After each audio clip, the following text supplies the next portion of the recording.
We started this. Nous avons commencé ce matin avec le panel splendide sur la traduction littéraire et l'intelligence artificielle et nous poursuivons maintenant avec le panel numéro 4, obtenir des données sur le...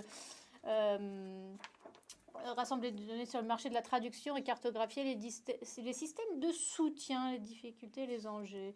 Nous avons comme modération Sinéad McAdoa, directrice littérature Irlande, qui va vous présenter les différents panélistes.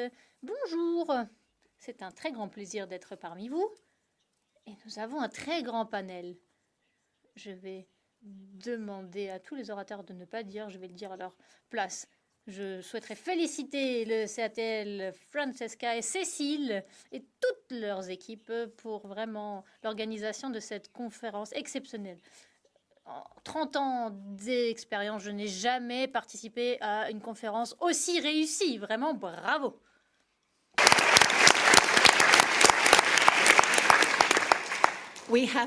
Nous avons 7 orateurs qui vont nous parler de la collecte de données, rassembler des données sur les marchés de la traduction littéraire et les opportunités.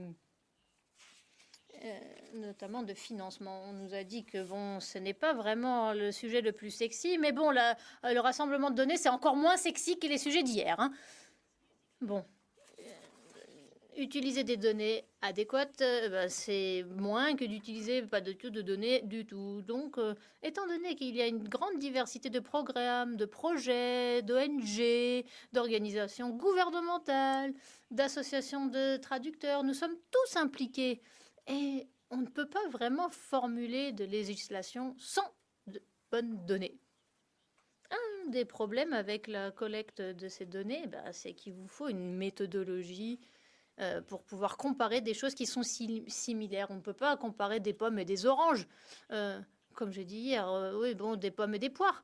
Parce que même ce concept, il n'est pas identique dans un autre langue. Donc je ne vais pas perdre plus de temps, je vais prier notre premier orateur, Enrico Turin, directeur adjoint Fédération des éditeurs européens, de nous parler. Et il a été économiste en 2012 et il va nous parler des données très intéressantes du FEP. Il travaille sur un programme de financement et je lui donne tout de suite la parole. Eh bien, merci beaucoup. Bienvenue à tous.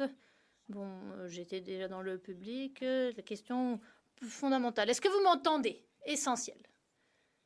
Ah, c'est un très bon début. Bon.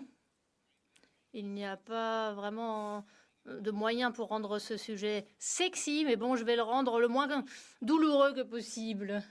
Bon, moi, c'est vraiment quelque chose qui me passionne. Et c'est un de mes travaux majeurs, la fédération. Vous allez le voir. Je vais vous expliquer qui nous sommes, d'où je viens.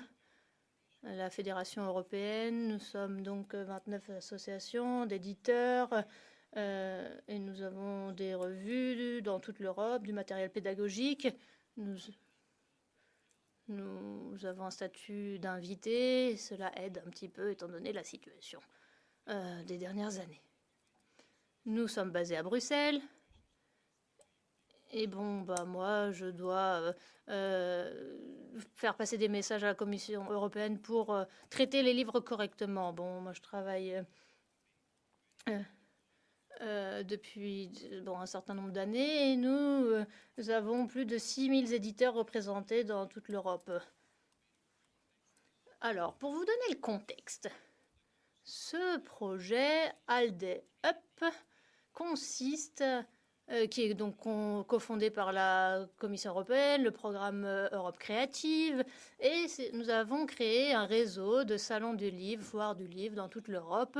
Et une des tâches de ce projet était d'améliorer notre compréhension de phénomènes comme l'échange des droits de traduction et les habitudes de lecture. J'espère que Je n'ai pas besoin de vous expliquer l'importance d'avoir une connaissance suffisante et d'informations sur les droits de traduction, mais bon, nous stimulons la collecte de données, mais nous faisons en sorte que ces données soient comparables aussi.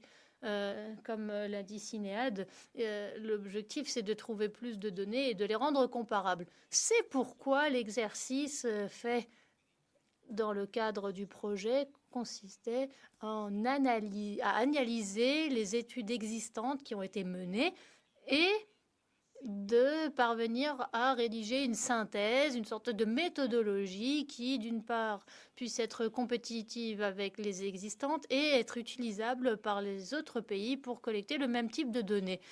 Et nous avons rendu disponible une infrastructure en ligne pour simplifier la participation à ce type d'enquête. Je vais vous expliquer quelle était notre méthodologie, comment l'étude a été menée.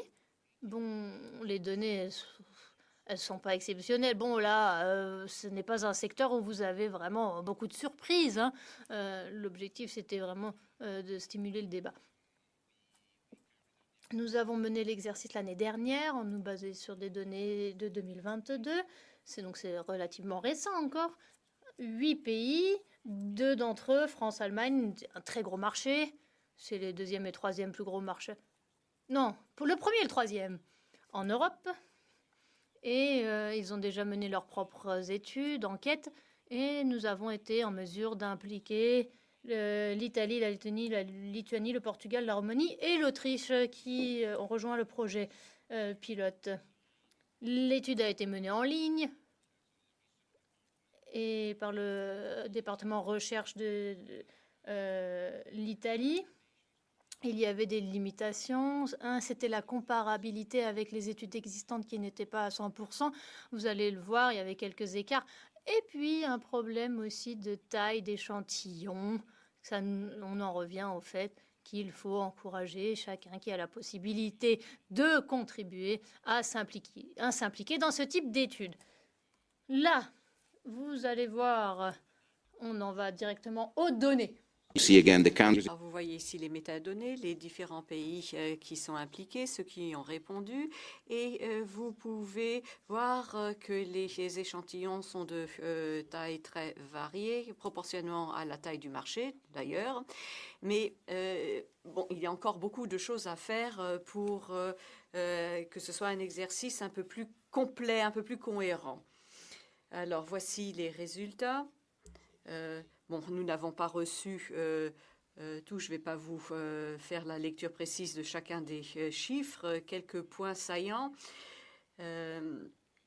qui découlent des questions que nous avons posées. Tout d'abord, les ventes des droits des éditeurs d'étrangers et ensuite les achats des droits. Pour la France et l'Allemagne, nous avons les données en ce qui concerne les ventes. Et ce que nous voyons, c'est la disparité entre un petit marché avec la France et l'Allemagne qui sont dans l'ordre du millier et l'autre qui sont dans l'ordre de l'unité. Alors c'est pour cette raison que j'ai utilisé pour ce graphique une échelle logarithmique parce que sinon on n'aurait pas vu l'unité par rapport au millier. Donc, des milliers de droits de vente de traduction pour les gros marchés, France, Allemagne, Italie, par exemple, c'est très bien. Mais pour d'autres pays, eh bien, c'est de l'ordre de la douzaine ou d'une petite poignée de ventes de droits de traduction. Mais tout cela dépend également de la taille de l'échantillon qui a été enrôlé dans l'enquête. Alors, pour l'Italie, des milliers. Mais pour certains d'autres, on est en dessous de la centaine dans l'échantillon. Ensuite, nous avons la moyenne. Vente moyenne par éditeur répondant à l'enquête, la même chose pour les achats, et tout cela dépend également de la taille de l'échantillon. Et nous voyons de rechef, en termes de vente, que même par éditeur, les gros marchés sont bien plus présents dans le marché des ventes, alors que pour les achats, eh bien, c'est plus mélangé il y a certains petits marchés qui ont des éditeurs qui sont très actifs lorsqu'il s'agit d'acquérir, d'acheter les droits de traduction. Ensuite, nous voyons ici l'importance des agents littéraires. Les 2 tiers des répondants, et la plupart d'entre eux, dans certains cas, disent qu'ils comptent sur le truchement d'agents littéraires pour acheter les droits de traduction. Autre graphique, ce sont les principaux genres.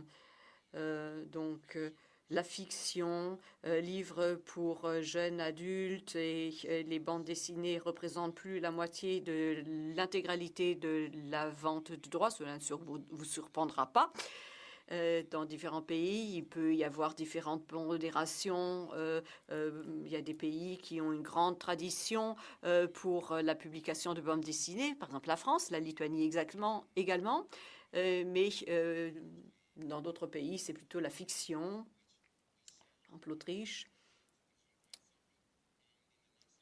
Et diapositive suivante, la même chose pour ce qui est de la perspective des droits d'achat de traduction. Et dans la plupart des cas, c'est le genre de fiction qui est le plus présent. Ensuite, la littérature pour enfants. Et puis, il y a le Portugal, par exemple, où on voit une forte prépondérance d'œuvres non fictionnelles. Mais bon, on retrouve ici la place prépondérante de la fiction et des livres pour enfants en ce qui s'agit de l'achat de droits. Ensuite, les différentes zones géographiques en ce qui concerne la vente de droits de traduction en Europe, et cela ne vous surprendra pas, l'Europe est la principale destination, mais il y a également velléité d'entrer dans le marché asiatique et également dans l'Amérique du Nord.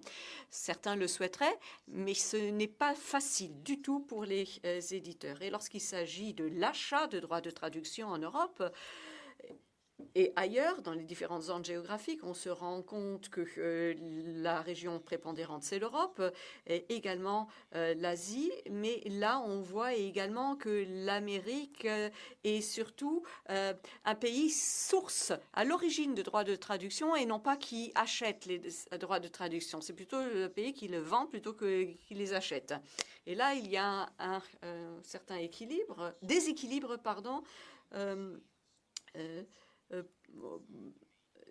Alors, on voit que simplement 10% des ventes de droits de traduction vont vers les pays anglophones, Royaume-Uni et Amérique du Nord, mais qu'en revanche, plus de 50% des achats de droits de traduction sont issus des pays anglophones en direction d'autres pays.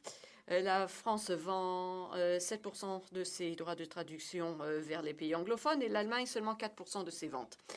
Ensuite, les coéditions par pays.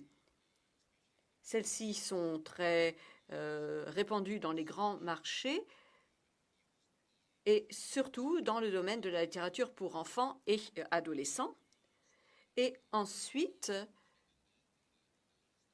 dans la dernière diapositive, si je ne m'abuse, eh bien, on revient aux prémices, à ce qui était dit au début, c'est-à-dire la grande nécessité d'avoir des données. Bon, on voit qu'il y a là un fossé entre les grands marchés et les petits marchés en termes de valeur absolue, mais également en termes d'accès.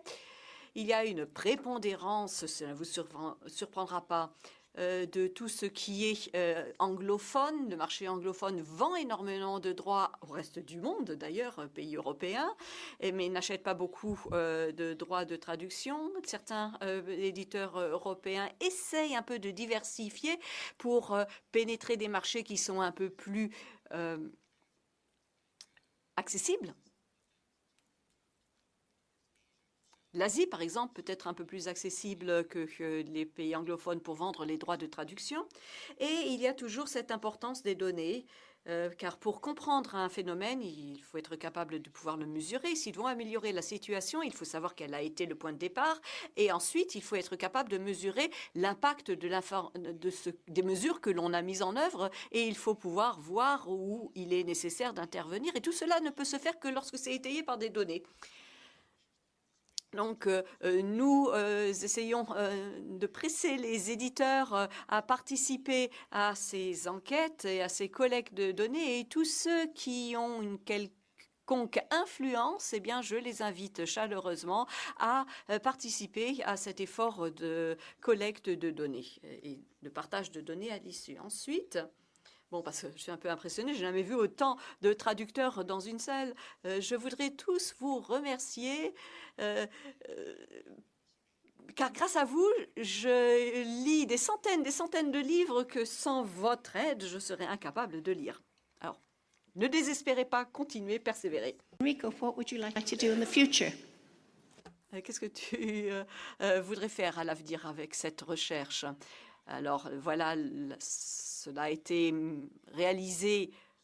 C'est un premier modèle que nous voulons reproduire, étendre. Nous voudrions qu'il y ait plus de pays, d'éditeurs qui participent. Peut-être au niveau institutionnel, cette étude pourrait être utile et être réutilisée pour sonder les différentes possibilités. Donc, ce serait bien que d'en faire un peu la publicité pour que cette méthode, en fait, ce que nous avons réalisé, puisse être encore étoffé, car ce n'est qu'avec des données que nous pourrons savoir quelles sont les mesures qui s'imposent. D'où vient un livre, quels sont les libraires. Nous avons également les agences qui font des études de marché parce qu'ils ont des métadonnées en ce qui concerne les langues d'origine des livres, les langues sources de livres. Donc il y a différents acteurs qui peuvent avoir des données intéressantes pour nous et ils pourraient contribuer à moindre frais, à moindre effort à cet effort. Alors, combien de temps avez-vous eu besoin de combien de temps avez-vous eu besoin pour collecter ces données? Est-ce que c'est très chronophage? Cela prend du temps, oui. Mais ce qui est surtout long, c'est de convaincre les différents acteurs de fournir des données. Dès lors que ces données sont transmises, eh bien, il n'est pas très difficile de les compiler et de les analyser. Cela ne prend pas tant de temps. En fait, c'est plutôt la partie conviction qui est très prenante. Eh bien, j'espère que vous ferez des émules. Alors, Robert Aljanjowski, excusez-moi si j'ai écorché votre nom, vous êtes vous êtes critique littéraire, chercheur dans le domaine de la littérature et de la littérature traduite. Vous venez du Balkans occidentaux. Et nous sommes impressionnés par la diversité qui règne dans la salle en 2017. Robert Aljanjowski a été appelé au ministère de la Culture. Donc, c'est un ancien ministre de la Culture par moi qui contribuait au débat. Donc, il va nous parler des différentes recherches qui ont été entreprises récemment dans les Balkans en ce qui concerne la traduction littéraire. Merci, je remercie le CAETL de m'inviter à cette conférence. Je suis fière de pouvoir vous faire part de ce projet, car ce fut l'un des projets auxquels je n'ai pas pu participer pleinement parce que j'étais au gouvernement, j'étais au ministère. Mais finalement, les partenaires de ce projet m'ont sollicité pour demander si je pouvais être un des co-auteurs de ce rapport sur la traduction pour mon propre pays, ce que j'ai accepté de bon gré parce que lorsque je travaillant au ministère de la Culture, j'étais en charge de la mise en place de la stratégie culturelle de mon pays et d'autres stratégies, d'autres actions politiques également. Et la question qui surgissait de manière récurrente, c'était quand allons-nous faire un état des lieux et quels seraient pour cela les grands indicateurs et à ces fins, quelles actions serait mise en œuvre sur la base de faits scientifiquement étayés et pas simplement sur de simples ressentis de la situation qui pourrait prévaloir dans notre pays. Voilà, alors différents partenaires y ont contribué. Diapositive suivante.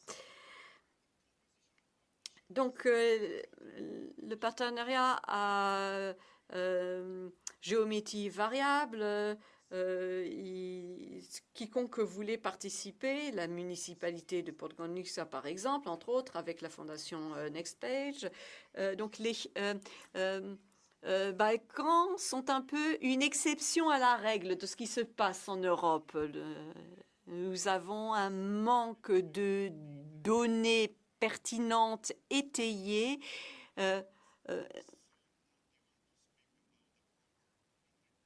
sans parler de tout ce qui concerne l'analyse de ces faits, puisqu'ils n'ont pas été collectés. Donc,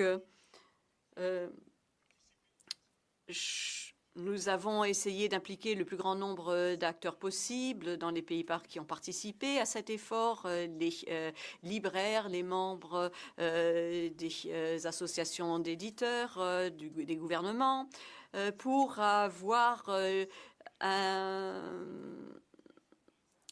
des faits qui soient les plus concrets possibles et les suivis possibles, parce que il n'y a pas véritablement en Macédoine ou ailleurs une agence ou un acteur qui soit un interlocuteur véritablement pertinent pour nous donner les statistiques nécessaires. Alors, pour vous en dire un peu plus de ce projet qui repose sur 3 piliers. Donc, c'est une ressource sur la base de la qui se fonde sur la volonté de rechercher des données et auxquelles ont participé différentes académies. Donc voilà ceux qui ont participé aux 4 rapports de pays, 6 rapports de pays, pardon.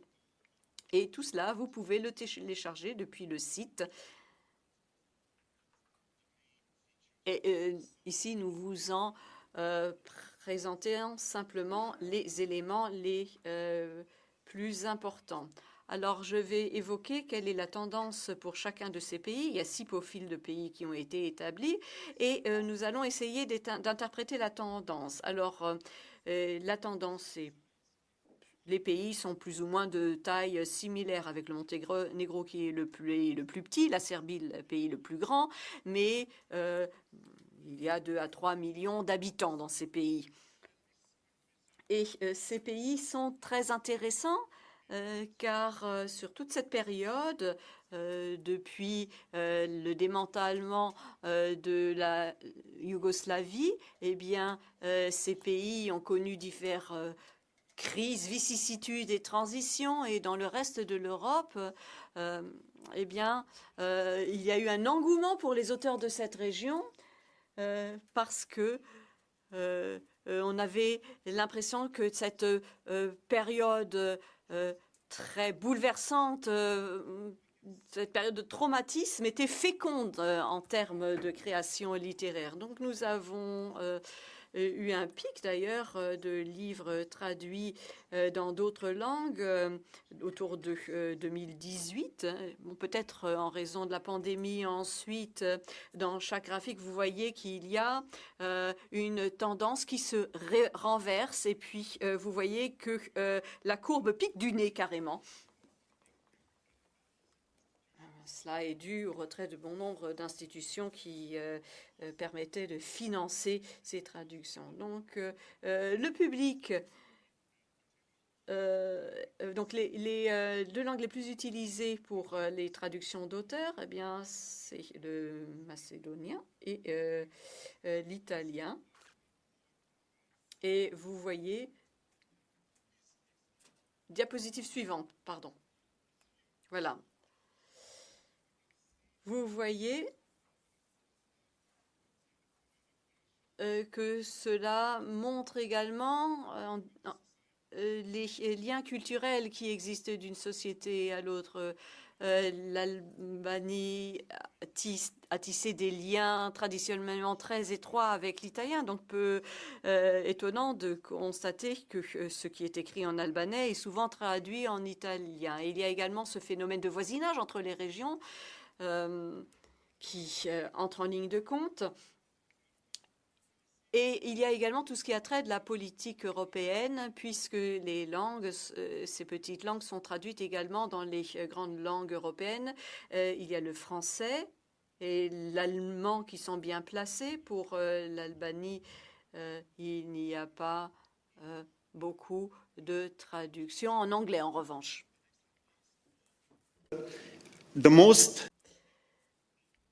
Les auteurs les plus traduits, Ismaël Kadare, évidemment, qui est célèbre depuis les années 70 et 80, donc c'est un classique de la langue moderne, mais il y a d'autres auteurs également qui sont contemporains et qui ont fait leur nid, qui ont bâti récemment leur réputation. Karin Ariane Leka, Luan Starova ou Mesha Nishtifu. Et pour Luan Starova, eh bien, ce qui est intéressant, c'est véritablement un auteur frontalier, puisqu'il est né dans la partie albanaise, et ensuite il vit maintenant depuis lors en Macédoine du Nord, et maintenant il est ambassadeur de la Macédoine du Nord en France. Donc c'est considéré comme un auteur bilingue appartenant à la communauté albanophone et à la communauté qui parle le macédonien. Ensuite, la même chose, même tendance pour la Bosnie-Herzégovine, donc en ce qui concerne le nombre de traductions, avec un pic et ensuite une courbe qui s'infléchit, mais néanmoins vous voyez qu'il y a environ aux alentours de 40 œuvres traduites par an, et c'était surtout l'anglais pour la Bosnie-Herzégovine qui est la langue cible la plus fréquente, suivie du slovène et de l'allemand. Et on voit également qu'il y a également ce même phénomène de voisinage pour les langues, l'italien, le français, le turc, qui figurent également en bonne position. Et les auteurs, les plus traduits, eh bien, c'est Ivo Andrić, évidemment, prix Nobel de littérature. Bon, auteur bosniaque, auteur croate ou serbe, on se le querelle dans ces trois pays. Vous avez Mijenko Jergović et Faruk Čekić et André Nikolaïdis, qui sont également des auteurs traduits avec succès. Voilà, c'est fait, je vous les présente. Et le lauréat du prix européen de la littérature de l'Union européenne fait partie des auteurs les plus traduits. Donc ce prix a véritablement un poids dans la divulgation de ces auteurs et dans leur propension à être traduits dans d'autres langues. Et il y a un autre effet indirect, dès lors que l'on est traduit dans une langue, eh bien, il sera d'autant plus facile d'accéder à d'autres langues peut-être plus éloignées de l'Union européenne. Donc, c'est véritablement un phénomène d'accélération en termes de traduction. Pour le Kosovo, nous avons une tendance, bon, pas énorme en termes de chiffres absolus, mais une augmentation proportionnellement très nette quand même. Pour les langues, ce sont l'italien, l'anglais, le français, le suédois qui sont les langues cibles de tout ce qui est produit en langue kosovare. Et puis, c'est le dramaturge Njeton Nesirej qui est l'auteur le plus traduit, avec des pièces qui ont réussi à faire leur chemin dans l'Union européenne, même ces œuvres ont une grande qualité littéraire, et même si ce sont des textes de théâtre, ce sont des textes très précieux, très enrichissants et intéressants pour les lecteurs. Et puis vous avez aussi Hamid Gougouri et Shevet Bachar.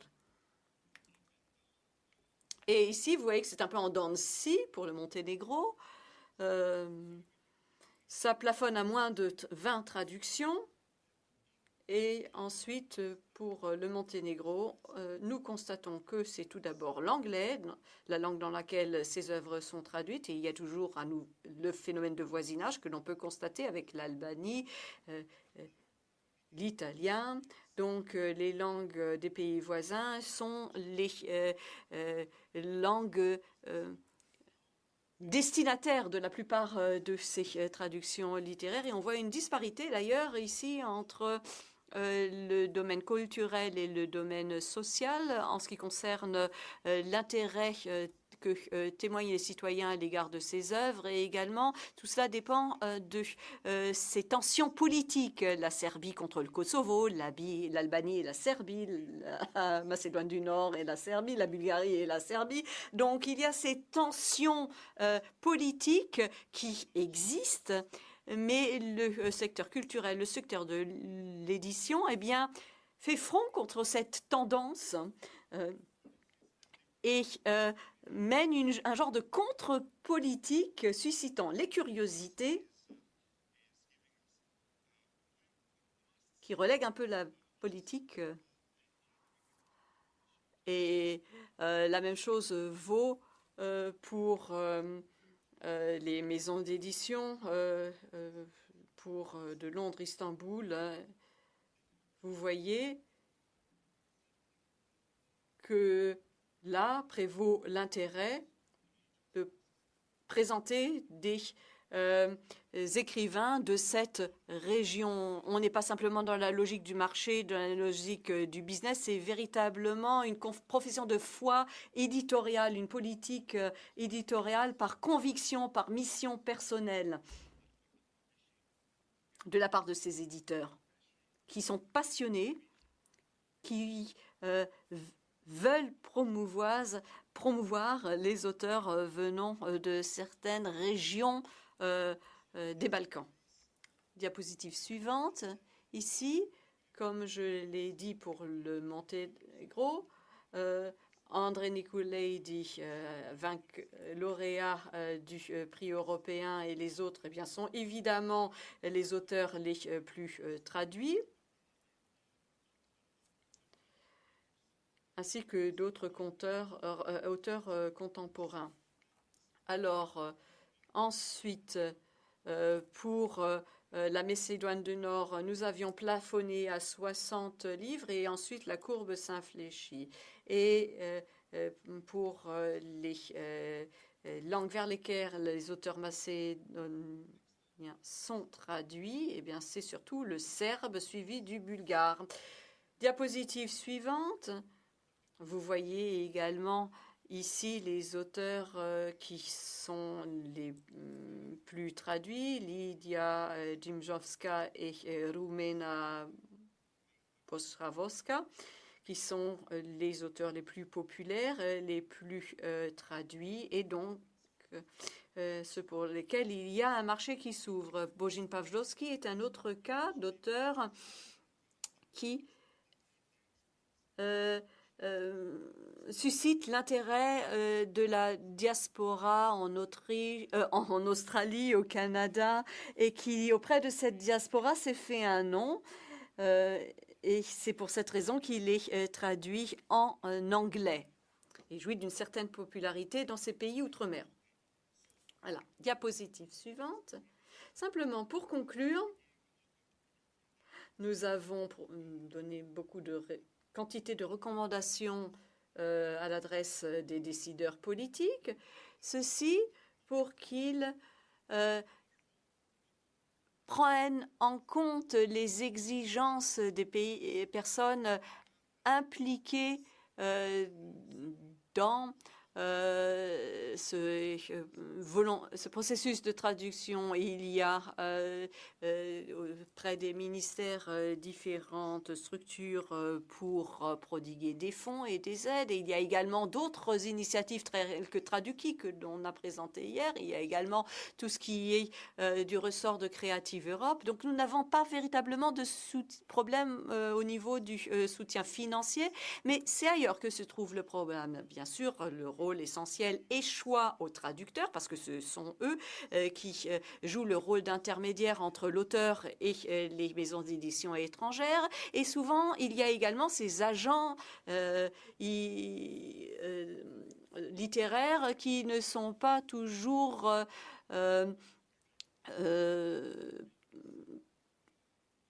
sollicités dans la région où est édité le livre dans sa langue source, mais qui peut être d'un très grand intérêt pour diffuser justement ce livre à l'étranger. Merci. Fascinating. Merci beaucoup, c'était vraiment fascinant. Je n'ai pas entendu le terme frontière aussi souvent, mais bon, c'est un concept très intéressant. From Institute Ramon Llull. Avant de passer à Julia Florit, elle est manager chef de projet Institut Ramon Llull et fait partie du réseau NLIT, donc des agences de traduction, finance les traductions pour passer à un niveau national et pour transmettre ça à d'autres pays. Et c'est devenu maintenant un réseau dirigé par les agences fondatrices à Amsterdam, dans les Flandres et Dublin. Et il y a eu des réunions à Dublin, Amsterdam et Budapest. Et bon, retrouvons aussi dans les salons du livre. Mais Julia va nous parler de ses recherches très intéressantes en relation avec ses membres. Merci. Merci Cécile, merci Sinéad, merci de m'accueillir, c'est un plaisir. Comme dit, je représente NLIT et Alexandre Buckler qui a présenté les Pays-Bas hier, donc je vais passer quelques diapos. Je vais vous parler des financements. Voilà, quelques membres du réseau. Nous sommes 29 membres de 22 pays en Europe.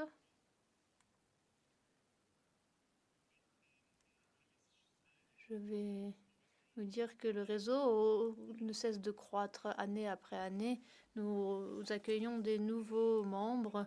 Nous sommes 29, mais nous pourrions être bien plus nombreux.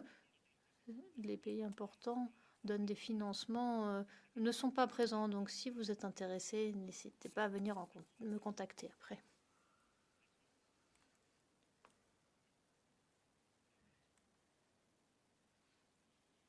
Voilà. Vous ne pouvez pas voir les chiffres à l'écran.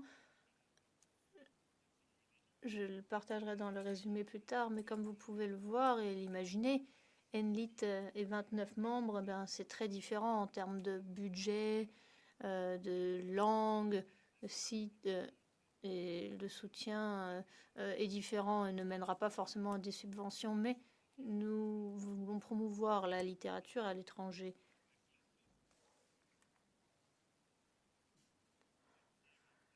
Vous avez les chiffres pour l'année dernière. Nous avons soutenu la traduction de 4000 livres avec des bourses traduites dans une autre langue. Ça représente plus de 9,7 millions d'euros attribués.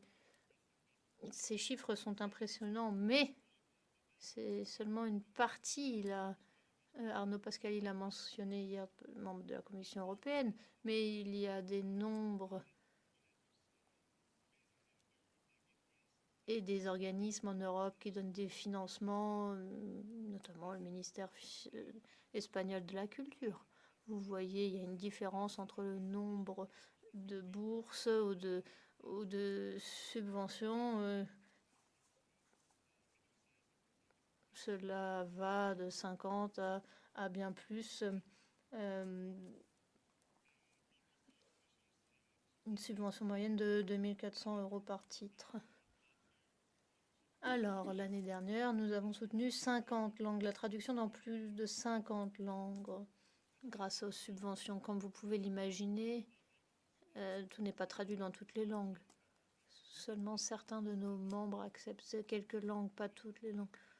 Nous savons que ce n'est pas meilleure pratique, nous sommes vraiment désolés, mais nous essayons d'organiser des ateliers afin de trouver des meilleures façons pour avoir des meilleures combinaisons de langues.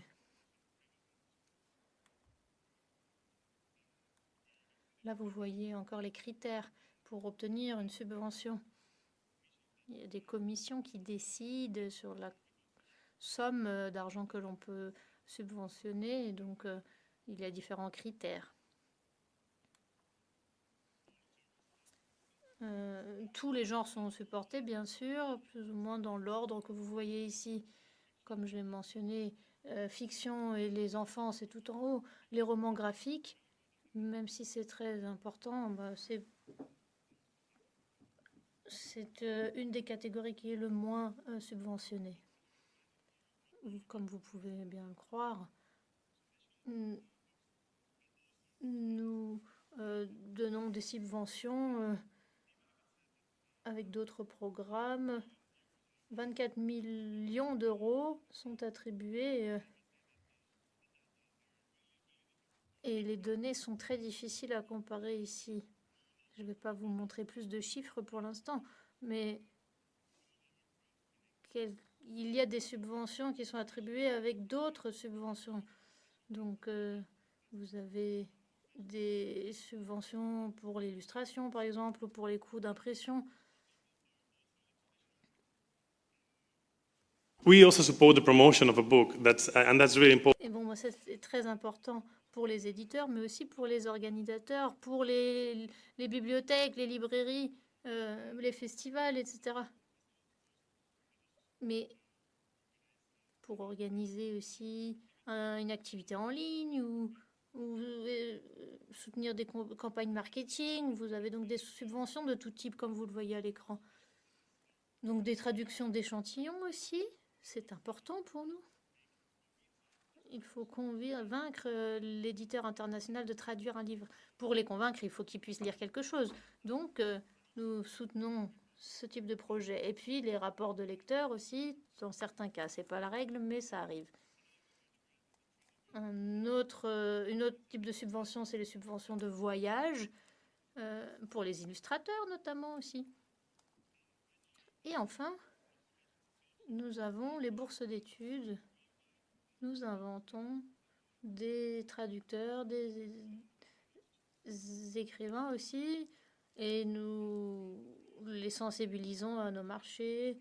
Ils rencontrent des journalistes, des éditeurs, et c'est une manière de promouvoir nos langues à l'étranger.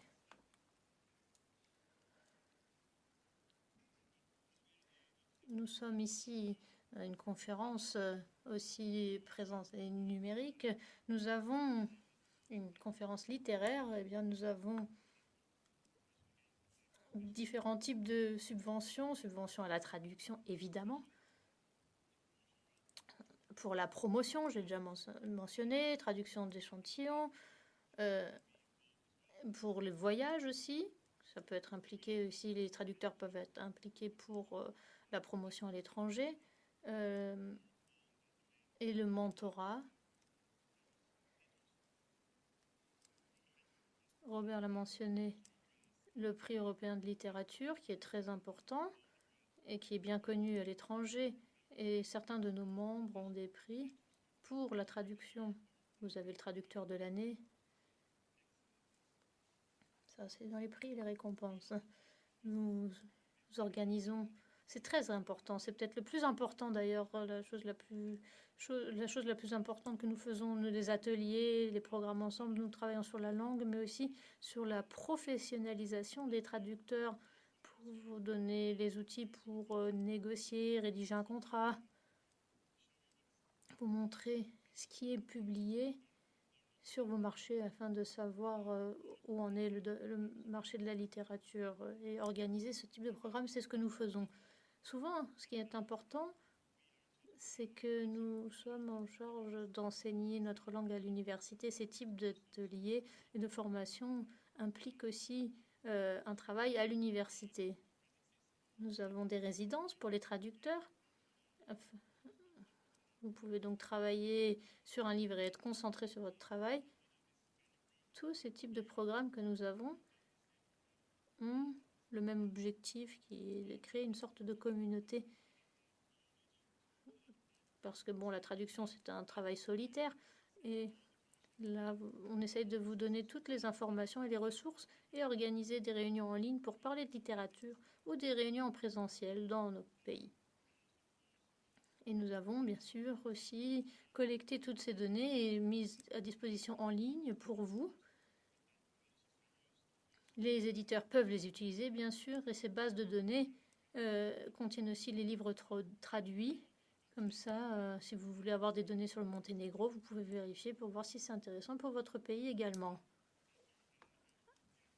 Vous pouvez trouver ici toutes les informations sur nos services, nos types de subventions dont nous disposons. Et là, l'Institut pour les traducteurs. Voilà, merci.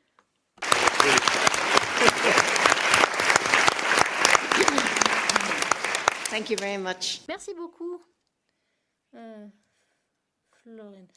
Et je vais passer la parole à l'orateur suivant. Ensuite, nous pourrons passer aux questions. Martin Krafel, coordinateur en chef Centre littéraire tchèque, manager culturel, journaliste, porte-parole.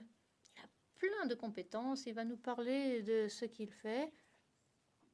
Et comme vous le savez, la République tchèque va être l'invité d'honneur à la Foire du livre de Francfort en 2026. Donc, Martin Krafel.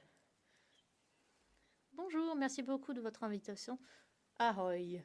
Ça, c'est la manière dont nous disons bonjour. Eh bien, bon, il y a eu vraiment beaucoup de chiffres, beaucoup de présentations. Et parfois, ce qui me manque, c'est un peu c'est le contenu. Alors, je ne vais pas vous faire de présentation. Vous allez me suivre, puis je vais commencer en anglais et ensuite, parfois, j'aurais aimé parler allemand, mais bon, je ne veux pas vous endormir. Mais bon, faites-moi un signe si vous ne me comprenez pas. Mais bon, vous avez des interprètes. Alors, si je veux introduire ou présenter mon travail, eh bien, je vais prendre la présentation de Julia. Et bon, nous faisons la même chose que ce que vous venez d'entendre de la part de Julia, c'est la famille Enlit. Mais vous vous êtes rendu compte, c'était la présentation la plus courte à cette réunion, parce que on n'a pas le temps, on est toujours sous pression, et on essaye d'échanger nos connaissances, notre savoir, et de faire de notre mieux. Nous sommes tous membres du marché du livre. Si vous réfléchissez au fait de collecter... Parce que ça veut dire la collecte de données, vous regardez les collectes, on parle de licence, d'argent, etc. Moi, je vais vous donner une autre perspective. Moi, je travaille du côté du ministère de la Culture en République tchèque. Et j'ai une équipe géniale, mais qui répond toujours du ministère de la Culture. Ils ne veulent pas entendre vraiment les vrais chiffres. Ils ont un autre point de vue. Tout d'abord, c'est la stratégie politique. Il y a un territoire dans le monde, et ça, c'est important pour eux. Il faut toujours parler avec eux de la manière suivante. Ok, pour vous, pour les 5 prochaines années, c'est important, en République tchèque, c'est important d'être visible. Donc, il faut soutenir la traduction dans les langues de l'Europe, parce que ces traductions sont essentielles. Sans ces traductions, ça ne fonctionnerait pas. Donc c'est plus important que de leur dire on va vendre 100 livres et on aura des millions de livres sur le marché du livre. Il y a différentes perspectives. Et travailler pour le gouvernement, ça veut dire parfois d'avoir le privilège d'avoir beaucoup d'argent, mais aussi une très grande responsabilité. Parce que les personnalités politiques, elles veulent toujours entendre les choses suivantes. C'était pas si cher, tout s'est très bien passé, et maintenant on est disséminé partout dans l'Europe. Alors, question la dernière fois. Mon problème, c'est que la politique change. Et nous, nous, on change pas, on est toujours dans ce métier. Donc, à une réunion, lors d'une foire du livre, avec le ministère de la Culture, ils nous écoutent, bien sûr, ils écoutent ce qu'on fait. Vous avez vu les présentations. Et puis ensuite, on nous dit, waouh! Pourquoi je n'étais pas au courant? J'en ai jamais entendu parler de ça. Donc, quand je lis ce livre, ah ouais, il y avait la traduction littéraire, la distribution, les libraires. Waouh! Et puis c'est tout. Bon, est-ce que vous avez un livre pour mes enfants? Vous leur donnez le livre et puis c'est tout. Et après 3 mois, je vais revoir cette personnalité politique et c'est vraiment une histoire vraie. Hein. Martine, est-ce que c'est vrai qu'on est l'invité d'honneur à Francfort? Et je dis, oui. Oh mon Dieu! Mais on est en septembre et c'est en octobre? Oui, mais je lui dis 2026, pas 2024. Ah, alors tout va bien. Voilà la réalité pour nous. Donc, collecter des données pour le ministère, c'est un travail un peu différent que pour collecter des données pour le monde de l'entreprise. Bon, nous sommes heureux de travailler avec les éditeurs, les traducteurs littéraires, parce que leur demander est-ce que l'entreprise ça fonctionne, est-ce que vous gagnez beaucoup d'argent avec la langue tchèque et avec la traduction des auteurs tchèques, c'est parfois la réponse est parfois difficile d'entendre parce que les éditeurs ils ne nous répondent pas, ils ne partagent pas ces chiffres et je me demande toujours pourquoi. Mais nous avons des manières d'obtenir les réponses. Par exemple, pendant les 2 dernières années, nous avons changé la politique pour leur parler. Ils veulent soutenir votre travail, la traduction littéraire, ils ont l'argent, ils veulent soutenir aussi les beaux livres, un beau titre, un beau design, une belle impression, la distribution et la vente du livre aussi. Mais en 2019, on était invité d'honneur à Leipzig. On était vraiment très fiers. On avait 80 nouveaux livres sur le marché germanophone. Et on a contacté la plus grande maison d'édition. Et on leur a dit, voilà, on amène les auteurs à Leipzig. Et la réponse, vous savez ce que c'était? Les petits éditeurs, les plus petits, nous ont dit, oh ouais, super, on est prêt à faire. Mais bon, on n'a pas d'argent comme d'hab. Hein. On a dit, ok, c'est pas grave. Et on avait cette grande maison d'édition. Et là, sa réponse était, ah, monsieur Kraffel, bon, ça c'est votre boulot, vous savez. Nous publions un livre pour vous parce que vous êtes l'invité d'honneur. Et maintenant, vous devez faire quelque chose avec ces livres et avec ces auteurs. Moi, j'aime pas du tout cette politique et nous le changeons maintenant. Nous avons dit que pour Francfort 2026, chaque éditeur doit donner une note écrite en disant « Je suis prêt à participer à tous les événements avec vos auteurs ». S'il ne l'écrit pas, alors l'auteur ne viendra pas. Et donc le traducteur non plus, désolé, il ne viendra pas à Francfort. Donc. Ce que j'essaye de dire, c'est que plus que des données économiques, nous essayons d'inclure tous les membres du marché du livre, toutes les personnes qui sont liées à cela. Je me réjouis parce que nous avons une très bonne coopération avec les traducteurs littéraires. Certains sont ici, ils sont merveilleux. Aniška Karvadova, qui traduit de l'espagnol, du français et de l'italien. Aniška, levez-vous s'il vous plaît, s'il vous plaît.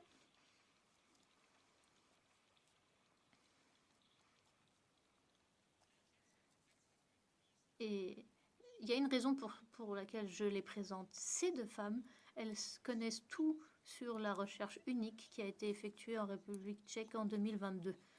C'était une recherche sur la vie du traducteur littéraire. Et j'ai quelques chiffres pour vous. Mais c'est sans présentation. Hein. Si vous voulez voir des émotions, il faudrait m'écouter. Hein. 3 minutes. Bon, je parle des répondants, mais des traducteurs littéraires en République tchèque. 64% d'entre eux sont des femmes. 94% d'entre eux ont un diplôme universitaire. Plus que 60% ont plus de 10 ans d'expérience avec la traduction. En traduction, 55% ont passé plus de 21 heures par semaine à travailler sur des traductions. 53% d'entre eux ont traduit plus de 5 livres et 98% ont traduit des livres de fiction. 89%, pardon, ont traduit des livres de fiction. Vous savez pas ce qui vous attend et vous riez. Ah, je pensais que vous alliez être triste, moi. La moitié des traducteurs traduisent plus de 40 heures par semaine et plus de 40 euros, ce qui représente plus de 1000 euros, 1200 euros pour 40 heures. 50% d'eux en moins de 10 000 couronnes, ce qui est 400 euros par mois. 42% ont un revenu constant de traduction, mais 80% des traducteurs en République tchèque complètent leur travail de traduction avec un autre travail. Donc j'apprécie vraiment votre travail et je le reconnais. Bon là vous riez moins bien sûr et c'est la réalité. Le Centre de littérature tchèque et mon équipe et le ministère en République tchèque espèrent vraiment que le projet et le fait d'être invité d'honneur va aider à améliorer les choses. Si vous souhaitez en savoir plus, veuillez contacter Anna et Aneshka, s'il vous plaît. Bon voilà, c'est tout pour maintenant. Merci.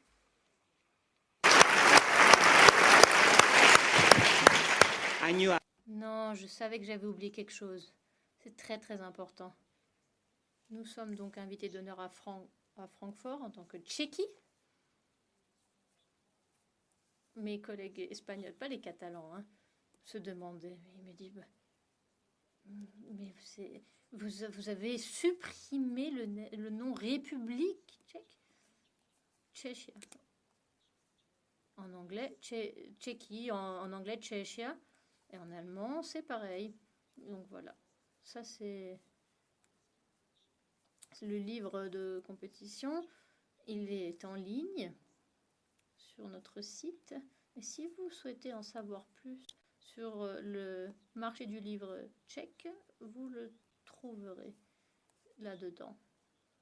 Bon, parce que c'est en compétition, en concurrence pour le Salon du livre de Francfort et vous collectez des données aussi pour vos collègues et tout est là-dedans. Merci beaucoup Martine, merci.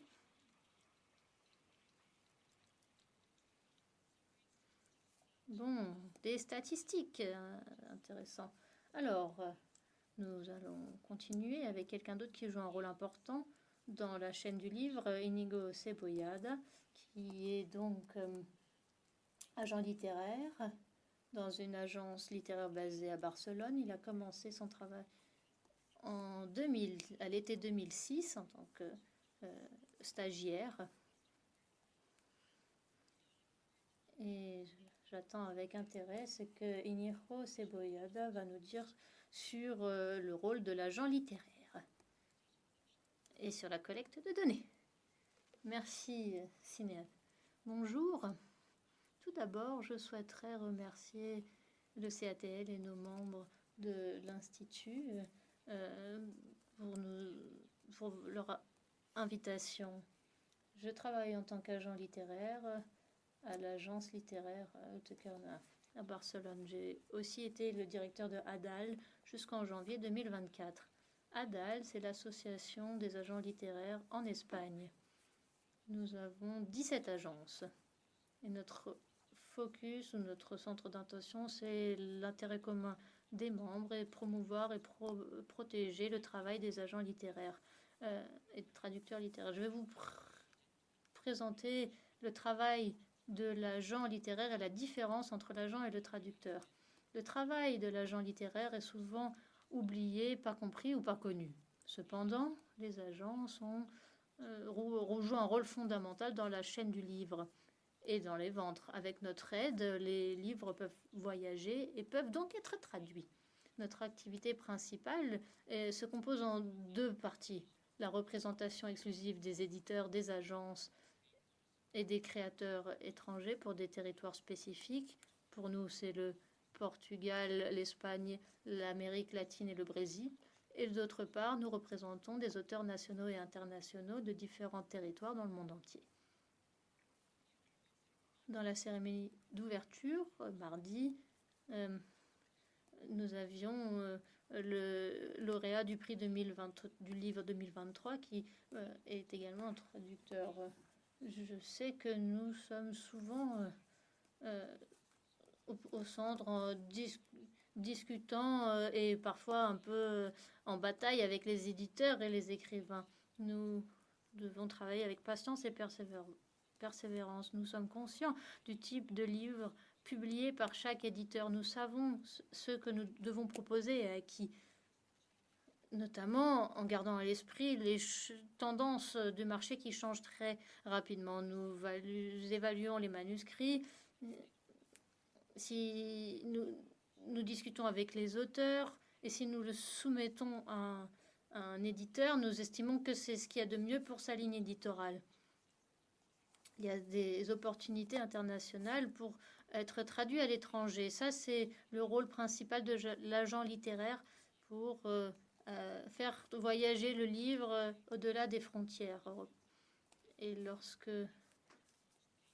il y a des droits de vente, eh bien c'est l'éditeur qui décide quel est le traducteur le plus approprié pour traduire cette œuvre. Cependant, dans certains cas, les agents ont une bonne relation avec les traducteurs et nous travaillons comme promoteurs et prescripteurs et nous recommandons des livres aux éditeurs. Donc même si l'éditeur a le mot final, eh bien, les agents peuvent recommander des livres aux éditeurs et promouvoir les traducteurs. Nous sommes tout à fait conscients du travail effectué à adapter les livres aux différents pays. Le plus grand défi, eh bien, comme nous l'avons vu hier, pour la traduction des livres pour enfants, c'est un défi. Une autre manière de soutenir les traducteurs, c'est de travailler main dans la main avec les institutions culturelles de notre pays et de pouvoir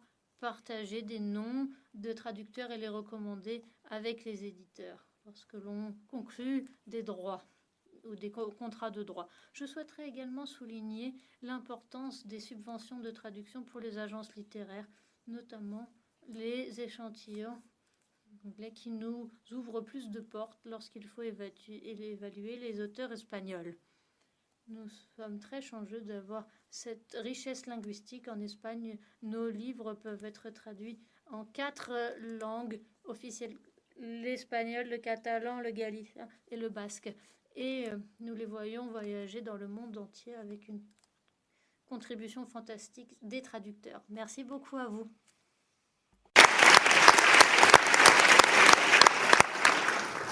Thank you, Inejo. Merci, Inejo. Inejo, tu crois que les agents sont une mauvaise réputation? On les voit souvent comme des requins dans ce business, dans cette activité. Oui, c'est pour ça que je suis là. Pour vous dire que, oui, il y a des mauvaises agences littéraires. Mais ce n'est pas la majorité. D'un point de vue culturel, il y a des pays où il y a plus d'agences ou des pays en France où il n'y en a presque pas. Vous pensez qu'il devrait y avoir plus d'agences littéraires dans le monde? Vous allez nous dire oui. Je pense que, comme je l'ai dit, nous, en tant que prescripteurs, nous sommes des filtres et nous aidons les éditeurs, nous aidons les traducteurs, nous permettons aux histoires de voyager. Donc je pense que notre rôle est très important, mais il y a beaucoup d'opportunités. J'espère qu'il y aura même encore plus d'agences. J'ai des données, moi ici. Par exemple, lors du dernier salon du livre de Francfort, 300 24 agences étaient présentes, ce qui est énorme. Je pense que c'est un travail important. Merci beaucoup. Je vous ai posé des questions difficiles. Oui, de ma propre expérience professionnelle, beaucoup d'agences littéraires sont des personnes très honnêtes. Voilà. Nous allons poursuivre maintenant avec l'orateur suivant, Nicolas Roche. Il a plus de 30 ans d'expérience dans l'édition. Directeur général du Bureau international de l'édition française, BIEF. Et il a été anciennement le président du Centre Pompidou et de l'aile d'édition. Et puis, il a travaillé à éditer dans d'autres maisons d'édition, Plomb, Perrin, etc. Roche. Donc je passe la parole à Nicolas Roche. Si, puisqu'on parle de traduction ici aujourd'hui, vous me permettrez de parler interprétariat et de remercier les personnes qui sont dans les cabines en face.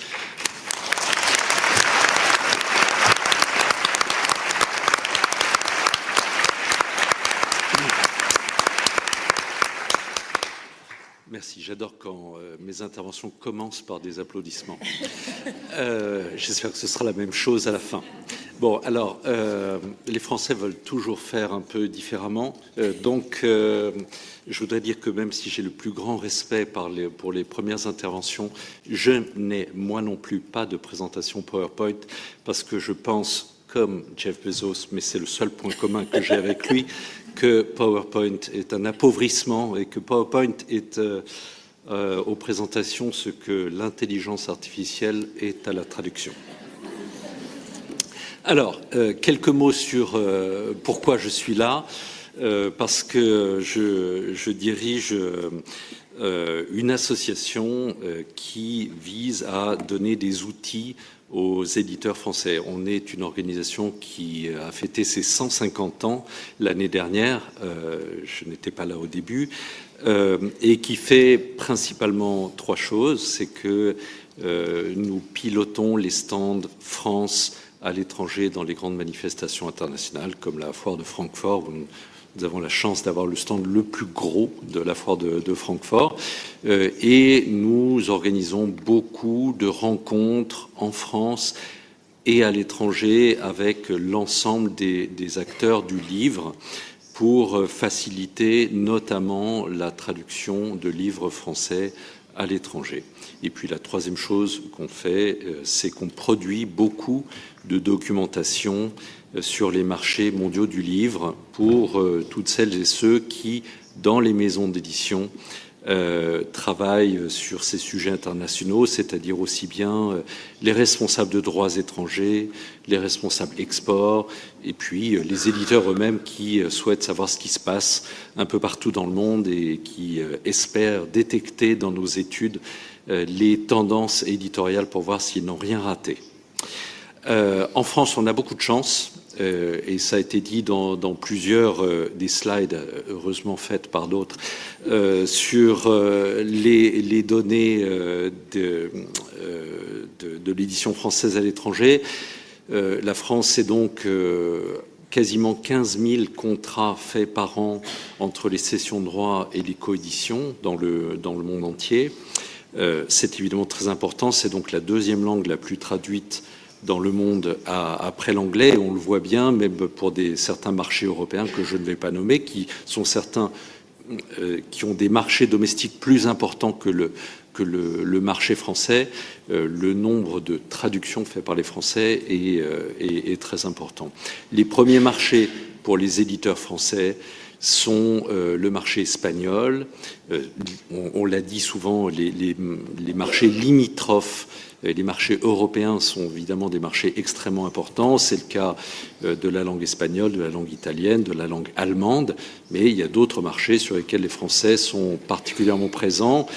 Je pense à la Chine, qui reste encore aujourd'hui un pays qui achète beaucoup de droits aux éditeurs étrangers, aux éditeurs occidentaux, notamment des ouvrages pour les enfants, des livres d'apprentissage. Et on est aussi très présent sur d'autres marchés comme la Corée, comme à Taïwan, Et puis, beaucoup de marchés dont on parle moins, mais qui sont encore aujourd'hui très importants et qui sont très attentifs à la production française. Je pense à la Pologne, je pense à la Grèce, à la Turquie. J'aimerais essayer de faire un lien entre des données brutes qui ne veulent pas dire grand-chose. Je suis content de dire qu'on vend plus que les Italiens ou les Allemands, mais ce n'est pas une fin en soi. Et j'aimerais relier ça un peu plus aux questions que vous abordez ici pendant ces journées dédiées à la traduction, sur le rôle des traducteurs pour atteindre ces chiffres. Et évidemment, ce rôle est extrêmement important. Et je voudrais détailler certaines des actions qu'on a pour les traducteurs et vous faire part aussi de préoccupations. Alors, nous avons, parmi les différents programmes que nous avons dans nos rencontres, certains sont notamment ce qu'on appelle en très mauvais français des programmes de fellowship, mais le français communauté ne veut pas dire exactement la même chose. S'il y a des amateurs d'ateliers de traduction ce matin pour trouver une meilleure traduction, je suis preneur. Et nous avons notamment inauguré depuis 2 ans un fellowship de traducteurs qui traduisent du français vers des langues étrangères et qui sont installés à l'étranger. Pourquoi ? Parce que d'abord, nous voulons leur montrer une forme de soutien et que nous sommes à leur côté pour valoriser le rôle du traducteur. Et nous abordons en ça, lorsqu'ils viennent passer une semaine à Paris, nous leur faisons rencontrer des institutionnels, tous ceux qui font que en France, on a encore la chance de payer la traduction littéraire à un prix souvent beaucoup plus élevé qu'à l'étranger. J'étais la semaine dernière en Hongrie pour la foire de Budapest où la France était un pays invité d'honneur. Le tarif minimum en France, c'est 23 € le feuillet de 1500 signes et l'équivalent, le mode de calcul n'est pas tout à fait le même en Hongrie, mais l'équivalent pour 1500 signes, c'est 5 € le feuillet.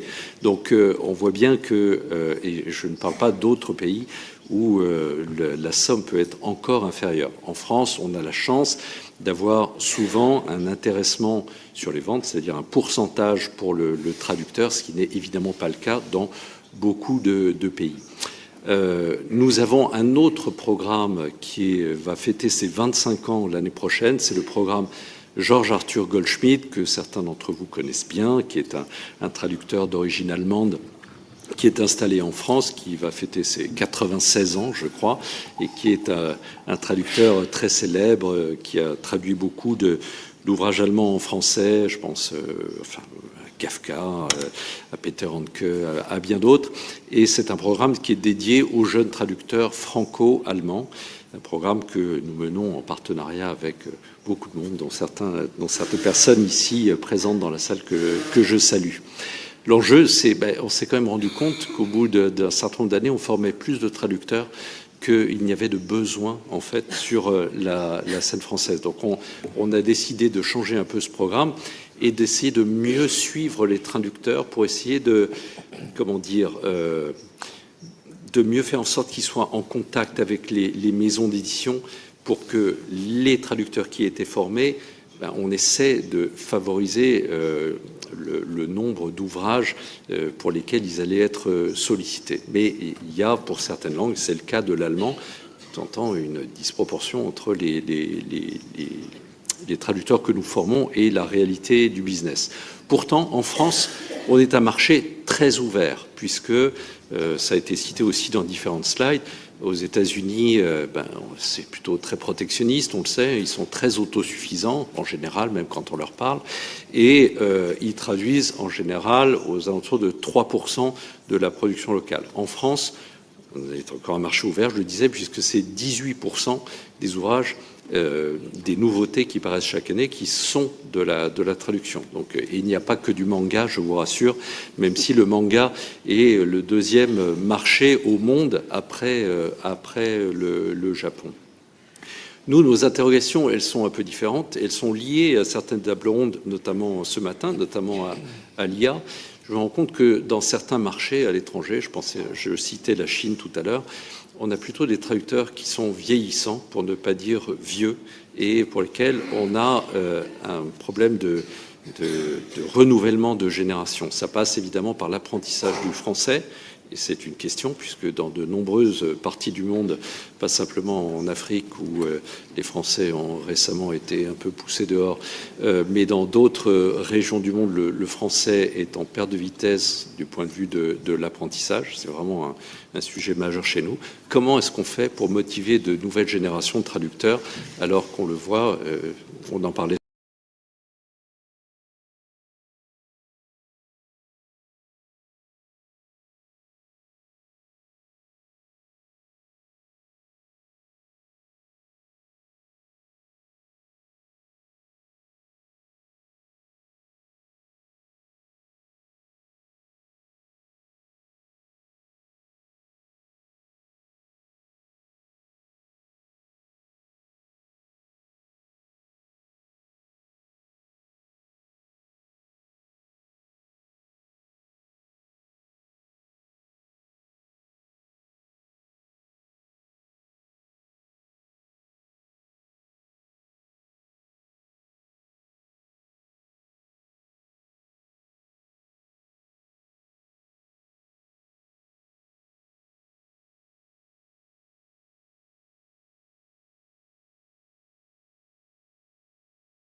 that allow translators to travel or to go to residencies, for instance, to spend the time in residencies and work there, and network and meet other colleagues or authors.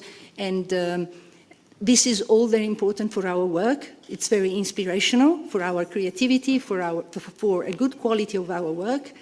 And also to go to book fairs, because as Nicola said, we are also doing an important job of scouting and of finding good books to publish in our own country. And so this is really important. But traveling is expensive. To go to book fair is expensive, and especially for literary translators who are not earning a lot of money, as we know. And so also mobility grants are really important. And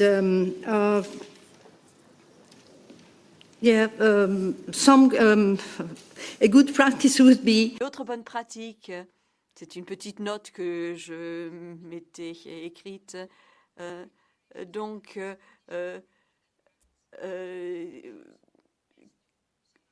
Assortir une condition de juste rémunération lorsqu'il s'agit de donner des subventions aux éditeurs. Subventions aux éditeurs simplement contre bonne rémunération de leurs traducteurs, contre citation des traducteurs sur les couvertures. On en a discuté hier, donc meilleure visibilité pour les traducteurs. Donc il est important de mobiliser tous ceux qui sont partie prenante de tout ce système d'octroi de subventions pour que soit créé un écosystème qui soit juste pour tous les acteurs, y compris pour les traducteurs.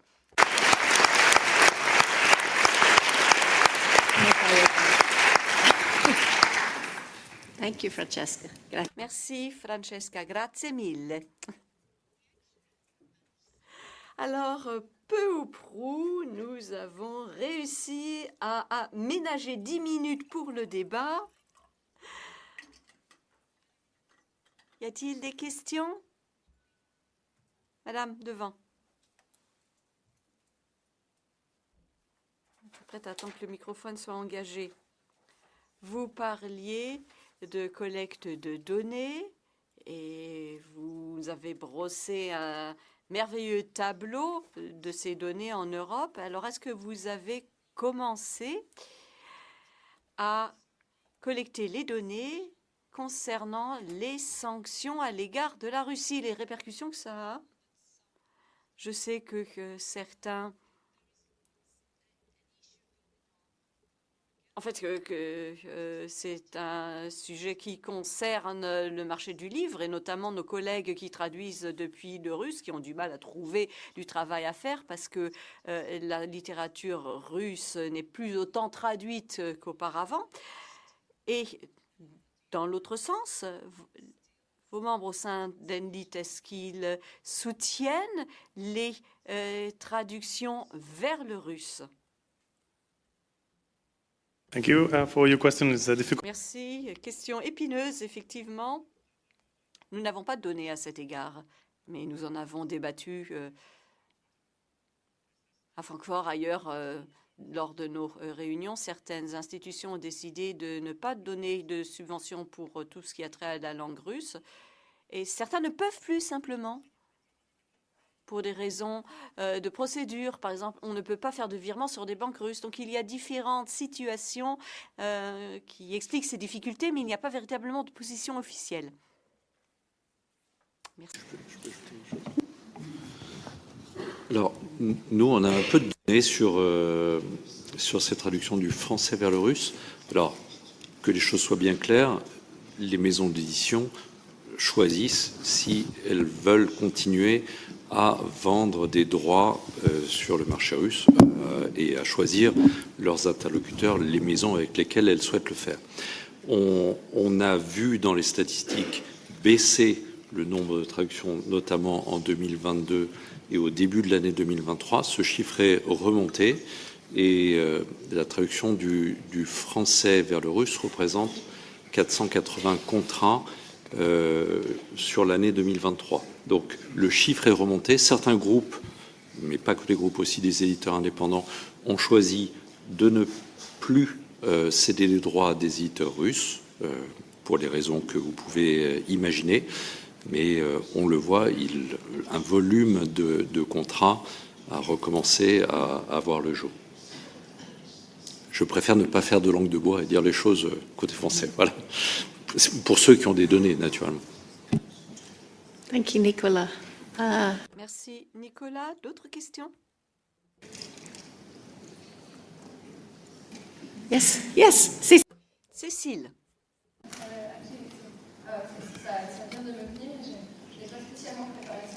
Avec le microphone. microphone. Ah, il faut que ce soit rouge. Voilà, tout va bien. C'est pas une question piège que j'ai spécialement préparée avec Francesca avant, pour que vous tous vous mettre dans une difficulté. Non, mais je me demandais, alors peut-être pour tous ou pour les plus inspirés, si vous aviez une baguette magique là, qu'est-ce qui pourrait vous aider dans votre travail et qu'est-ce qui pourrait d'un seul coup accélérer, augmenter la circulation des œuvres en Europe? Voilà, ce qui vous vient là tout de suite en 5 minutes pour qu'on sache à quoi on consacre les prochaines rencontres européennes de la traduction. Je ne veux pas monopoliser la parole. Hein.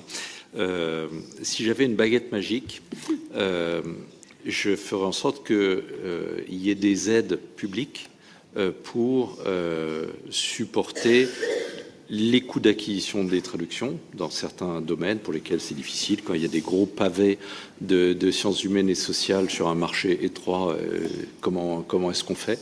Donc que vous ayez dans un certain nombre de pays autant de chances qu'on en a sur le marché français, où il y a le Centre national du livre, où il y a l'Institut français, où il y a le ministère de la Culture, le ministère de l'Europe et des Affaires étrangères, qui proposent des programmes qui font en sorte qu'on atteigne ces 18%. Mais dans beaucoup de pays, la littérature traduite file un mauvais coton. Je ne sais pas comment on traduit ça, mais je vous souhaite bonne chance. Parce que c'est souvent les projets éditoriaux sur lesquels on fait en premier les économies, puisque il y a le coût de la traduction, il y a la venue de l'auteur pour faire une tournée promotionnelle. Donc c'est souvent dans les programmes de parution des maisons ou des groupes les premiers sujets qu'on coupe. Et donc moi, je trouve qu'on est dans un moment en Europe et dans le monde où la circulation des livres doit être plus que jamais encouragée. Martin? Martine? Martine?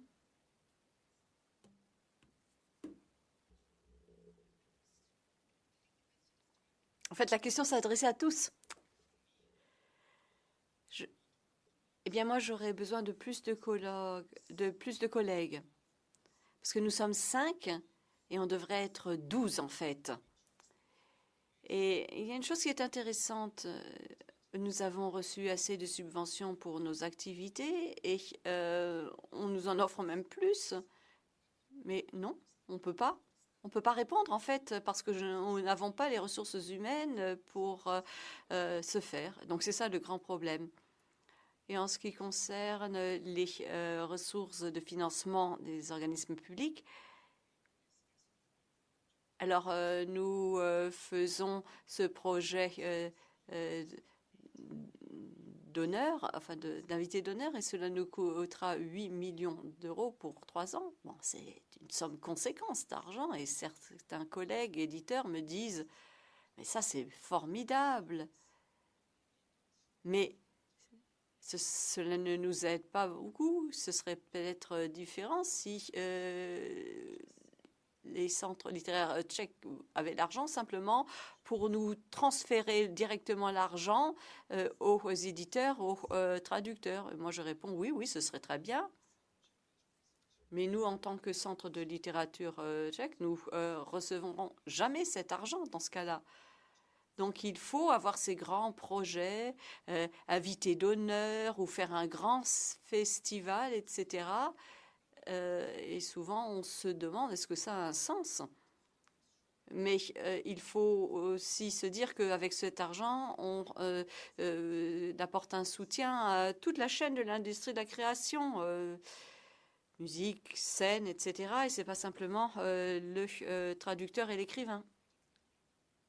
43 Enrico, oui. Alors, si j'avais ma petite baguette magique, bon, baguette magique, ou pour moi, ce serait presque quelque chose qui serait comme un super sandwich, en fait. J'essaierais de convaincre tous les habitants du monde, en fait, tout le monde, d'être curieux de ce qui est, de ce qui se fait, de ce qui s'écrit dans la langue du voisin, s'écrit ailleurs, car si cela, ça donnerait plus d'argent pour les traducteurs, plus d'argent pour les auteurs, et si on lisait les livres du monde entier, eh bien, je pense que le monde serait meilleur, plus harmonieux. Madame ? Ah voilà. Je reviens à l'idée excellente de Francesca qui disait qu'il fallait donner plus de subventions aux éditeurs qui indirectement ainsi favoriseraient la traduction littéraire. C'est bien ce que tu as dit, hein? Bon.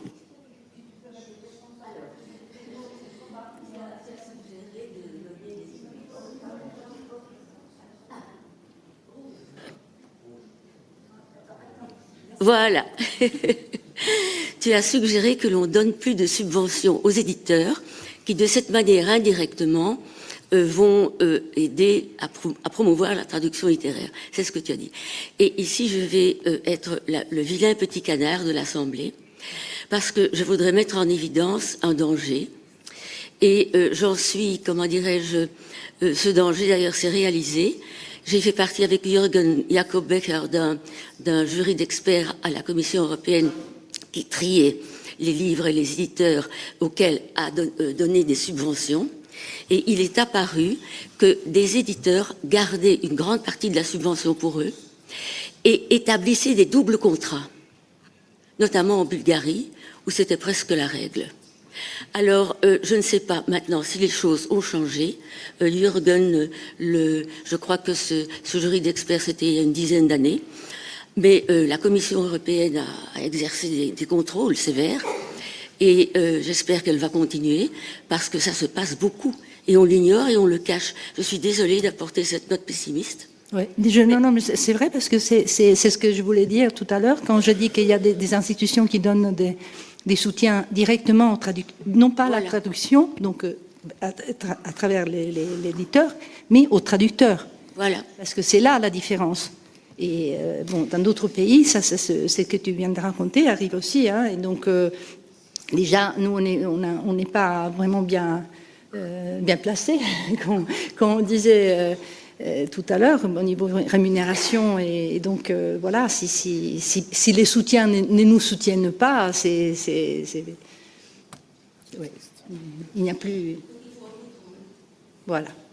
Donc, If I may, maintenant je parle pour l'Institut Ramonieu. Dans notre cas, on donne des aides à la maison d'édition, mais on nous assure que l'argent arrive aux traducteurs. Sorry, yeah, I think I'm going to keep in English. Je vais reprendre l'anglais. J'y arrive mieux en anglais qu'en français.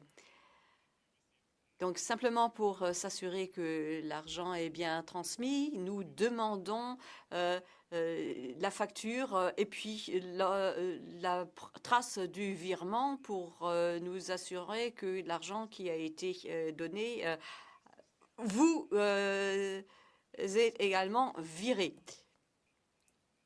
Car nous voulons savoir effectivement que l'argent que nous versons à l'éditeur profite également aux traducteurs. Some years ago, I had a catch. Alors, il y a quelques années en Irlande, j'avais beaucoup plus à faire. Et en ce qui concerne les subventions à la traduction littéraire, la mobilité du livre et la collecte de données, eh bien, je pense que nous avons encore beaucoup